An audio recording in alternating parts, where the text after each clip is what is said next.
وعليكم البنات، كي دايرين؟ لاباس عليكم؟ نتمنى تكونوا بخير وعلى خير ويلقاكم هذا الفيديو احسن الاحوال. اليوم غادي ندير معكم الطريقه ديال لافوكا كيفاش تحتفظوا فيها في الكونجيلاتور باش كتبقى يعني مزيانه وما كتخسر من حتى حاجه. كنشدوا الحامض نتوما كما كتشوفوا، كنعصروه هنايا، كنعصروا الحامض ديالنا ولافوكا كنقشروها.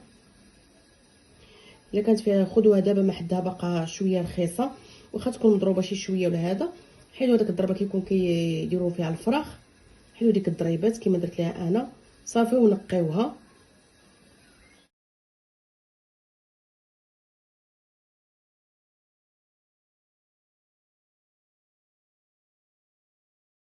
من بعد ما كنقيوها كنديروها في الحامض ديالنا هانتوما كما كتشوفوا، باش ما كتكسلش، كتبقى شاده في اللون ديالها.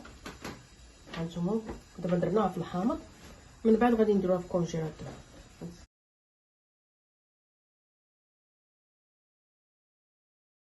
صافي من بعد ما غادي نديروها في الحامض، غادي نديروا لها بحال هكايا في الطبيسيل ديالنا اللي غادي ندخلوا المجمد، وغادي نديروا لها السلوفان ونطلقاهم.